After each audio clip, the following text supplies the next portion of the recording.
అండి simple and taste అయిన బొరుగులతో పకోడీ చేశాను. కేవలం ఇద్దరికి సరిపడే మాత్రం నేను చేశాను. ఇద్దరికి సరిపడే క్వాలిటీలో ఎంత వేస్తే సరిపోతుందో మీ అందరితో షేర్ చేసుకుంటా. ఫస్ట్ అయితే ఒక కప్పు బొరుగులు తీసుకున్నా. మంచిగా కలుపుకోవాలి, అంటే కడగాలి.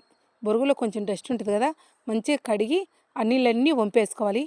తర్వాత ఒక గ్లాస్ వాటర్ పోసుకొని మంచిగా నానబెట్టేసుకోవాలి. ఒక 10 నుంచి 20 నిమిషాలు బొరుగులు నానితే బాగుంటుంది. ఇలా కట్ చేసుకోవాలి. కూరగాయలన్నీ ఆ లోపు కట్ చేసుకోవాలి. ఈ బొరుగుల మిశ్రమం చాలా బాగుంటుంది. ఉదయం టిఫిన్లేకైనా చాలా ఇష్టంగా తినచ్చు.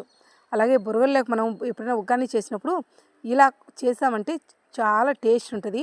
అసలు బొరుగులతో ఈ పకోడీ చేసామని కూడా ఎవరు గమనించరు, అంత టేస్టీగా ఉంటుంది. పైన అయితే కొంచెం నిగనిగలాడుతూ మంచి కలర్తో చాలా టేస్టీగా ఉంటుంది.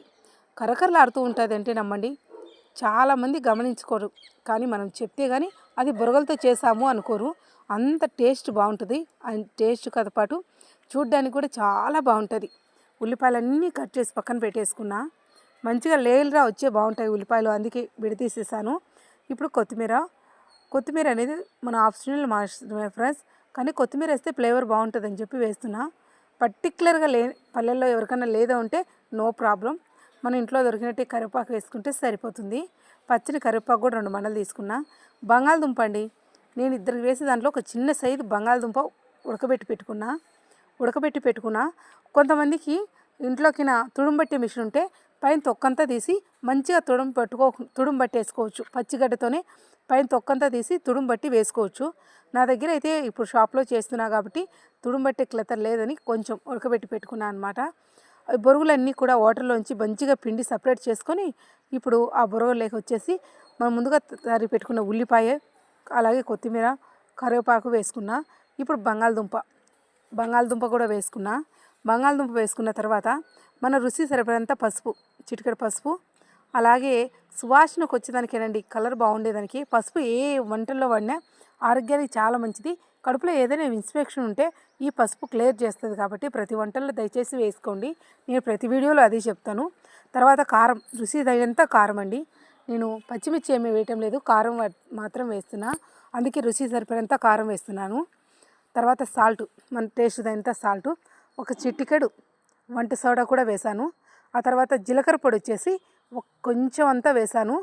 మీకు ఒకవేళ జీలకర్ర తినడం ఇష్టం లేకపోతే జీలకర్ర అయినా అలాగే యాడ్ చేసుకోండి. నేనైతే జీలకర్ర పొడి ఉంది కాబట్టి జీలకర్ర పొడి యాడ్ చేశాను. ఇవన్నీ ఒక్కసారిగా కలిసేలా మంచిగా కలిపేసుకోవాలి. ఈ బంగాళదుంప, ఆనియను, కారం, పసుపు అన్నీ మంచిగా పట్టాలి. ఈ బొరుగులకు బాగా పట్టేయాలన్నమాట. పట్టేలా కలుపుకొని ఇప్పుడు మీ ఇంట్లో ఉండేటి ఆప్షన్ ఏదైనా పొడి, శనగపిండి కానీ కార్న్ఫ్లోర్ కానీ అలాగే వరిపిండి కానీ ఉంటే ఒక 2 స్పూన్లు యాడ్ చేసుకొని మీ వాటర్కు తగినంత యాడ్ చేసుకొని మంచిగా కలుపుకోండి. నేనైతే శనగపిండి యాడ్ చేస్తున్నానండి, శనగపిండి వేస్తున్నా. శనగపిండి అయినా బాగుంటుంది, అన్నికన్నా శనగపిండి బాగుంటుంది. ఒకవేళ శనగపిండి లేదంటే వరిపిండి కానీ కార్న్ఫ్లోర్ కానీ వేసుకోవచ్చు. వేసుకొని చూడండి పొడి లాగా ఇలా పకోడాని మంచిగా కలుపుకోవాలి. ఇలా కలుపుకుంటే సరిపోతుందన్నమాట. ఇప్పుడు పెనం పెట్టుకొని ఆయిల్ హీట్ అయిందా లేదో చూసేయాలి. ఆయిల్ హీట్ అయిందంటే ఇప్పుడు కొంచెంగా పకోడీలాగా ఈ ఆయిల్లో వేసేసుకుంటే సరిపోతుందండి. ఆయిల్ అనేది మరీ హై ఫ్లేమ్లో ఉండకూడదు, లో ఫ్లేమ్లో ఉన్నప్పుడే ఈ పకోడా అనేది కొంచెం ఆయిల్ యాడ్ చేసుకోవాలి. సింపుల్ కదా, సింపుల్గా అయిపోతుంది. చూడండి, ఇసుకేమీ ఉండదు, చేతికి కూడా ఎక్కువగా అంటుకొని ఇబ్బంది పెడతాది అనేది కూడా ఉండదు. చాలా లైట్గా అండ్ టేస్టీగా ఉంటుంది పకోడా. కొంచెం కాలాలండి, చూస్తున్నా. ఇంకొంచెం అయ్యాక చూడండి ఇలా తీసుకుంటే